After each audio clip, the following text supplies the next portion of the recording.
नमस्कार श्रोते हो. सर्व दत्तभक्तांना माझा नमस्कार. श्री हरिभाऊ जोशी निटूरकर भाऊ महाराज लिखित श्रीपाद श्रीवल्लभांचे संक्षिप्त चरित्रामृत आपण ऐकत आहात.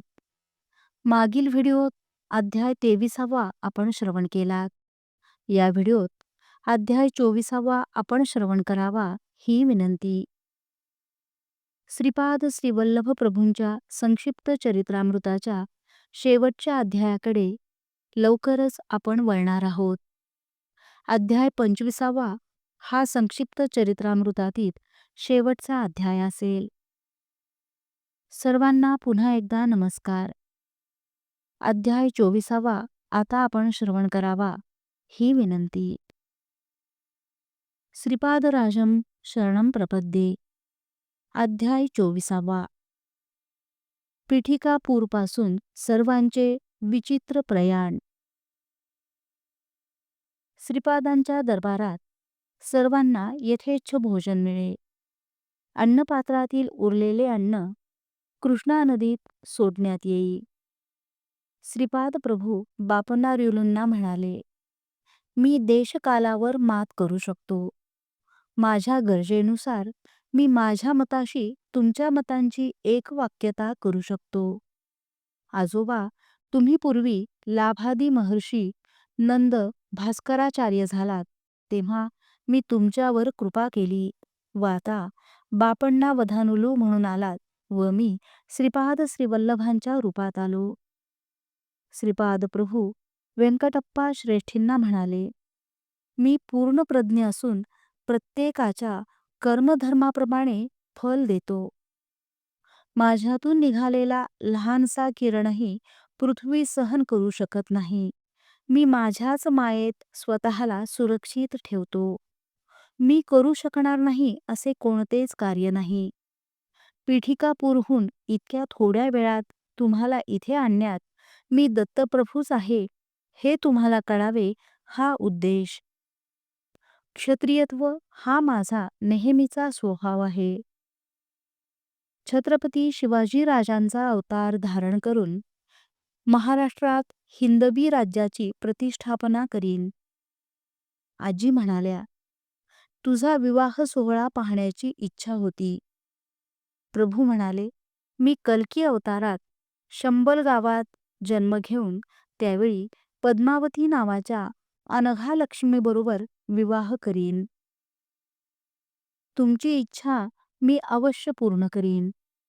आजी, तू दही, दूध व लोणी आणणार व ते लांबच्या प्रवासात चांगले राहावे म्हणून मी अशी लीला केली की ते जसेच्या तसे राहावे. इतक्या दुरून 18 बैलगाड्या आणून माझ्या अंगावर वळ उठले आहेत. व्यंकट सुब्बम्माने मृदू हाताने श्रीपादांच्या हातांना लोणी लावले. गरम पाण्याचा शेक दिला. तीनही आजींनी श्रीपादांना साजूक तुपाचा शिरा भरविला. श्रीपादांनी आपल्या भावाला, बहिणीला, मेहुणीला सुबहस्ते शिरा खाऊ घातला.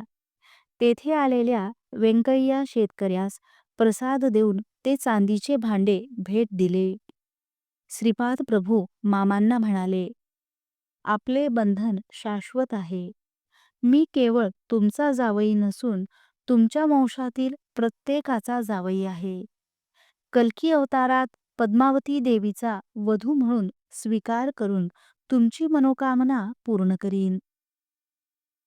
व्यंकय्या म्हणाले, हे महागुरु, हा दरबार व आजूबाजूचा परिसर विश्वविख्यात व्हावा. श्रीपाद म्हणाले, भविष्य काळात हा दरबार पक्क्या इमारतीत परावर्तित होईल. येथे गोधन असेल. काही क्षणातच व्यंकय्या, तो संन्यासी, प्रभू, दरबार अदृश्य झाले. ही सारी राक्षसी माया होती का अशी व्यंकय्याला शंका आली. प्रभू म्हणाले, माझ्या सानिध्यात कोणतीही राक्षसी माया कार्य करू शकत नाही. मी सर्वांना पीठिकापूर येथे सुरक्षित पोहोचविले. ही एक महान अनुभूती होती. मला ते ज्या भावाने भसतात त्यांचे मी त्याच भावनेने रक्षण करतो. हे माझे व्रत आहे. श्रीपादांचे स्त्री पुरुषांना संबोधन. श्रीपाद प्रभू प्रत्येक गुरुवारी पंचदेव पहाड येथे सत्संग करीत. श्रीपाद प्रभू कृष्णा नदीच्या पाण्यावरून चालत जात. त्यांची पावले ज्या ठिकाणी पडत त्या ठिकाणी एक पद्म विकसित होत असे. त्या पद्मावर श्रीपादांचे पाऊल चिन्ह उमटे. ही श्रीपादांची साधारण लीला होती. सत्संगाच्या दिवशी भक्तांच्या आधी व्याधी शांतपणे ऐकीत. त्यांचे निराकरण करण्याचा उपाय सांगत. या दिवशी सर्वांना सुग्रास भोजन मिळे. श्रीपाद प्रभू स्वतः काही पदार्थ वाढत. रात्रीच्या वेळी कुरुगट्टी येथे राहण्याची कुणासही परवानगी नसे. स्वयंपाकाची भांडी घासणे, स्वयंपाक करणे, येणाऱ्या भक्तांची काळजी ठेवणे ही शंकरभट्टांची कामे होती. कोणत्याही वेळी भक्त आल्यास त्याला जेवण मिळे. भक्त जेवून आलेला असल्यास प्रसाद म्हणून भोजन घ्यावे लागे. शिजवलेले अन्न कमी वाटल्यास श्रीपाद प्रभू कमंडलूतील जल शिंपडत. जेवणानंतरही मग अन्न शिल्लक राही. श्रीपादांचे जेवण मूठभरच असे. श्रीपाद प्रभू सांगत, पितरांचे विधियुक्त श्राद्ध केल्यास त्यांना मुक्ती लाभते. 18 पगड जातीतील सर्वांना धर्मकर्माप्रमाणे फळ भोगावे लागते. त्यात पक्षपात नसतो. आज मिळालेली संधी पुन्हा मिळेल असे नाही. माझ्या पुढील अवतारात मला कठीण प्रवर्तन करावे लागेल. भक्तगण जेव्हा गुरूंना श्रद्धाभावाने नमस्कार करतात तेव्हा गुरु तो नमस्कार आपल्या स्वतःच्या गुरूंना पोहोचवितात. याप्रमाणे आपला नमस्कार अनेक गुरूंना पोचतो. देवांना जरी आपला राग आला तरी गुरु त्या क्रोधापासून आपले रक्षण करतात. गुरूंच्या आराधनेने इहलोक व परलोक दोन्हींची प्राप्ती होते. प्रत्येकाच्या धर्माप्रमाणे वर्तन करून, पूर्वीच्या पापाचा क्षय करून, पुण्यकर्म करून, कर्मभाव स्वतःकडे न घेतल्यास त्या कर्माचे शुभ फळ प्राप्त होते. श्रीपाद श्रीवल्लभांचा जय जयकार. अध्याय 24वा समाप्त. यानंतरच्या व्हिडिओत श्रीपाद श्रीवल्लभ प्रभूंच्या संक्षिप्त चरित्रामृतातील शेवटचा 25वा अध्याय आपण श्रवण कराल. नमस्कार.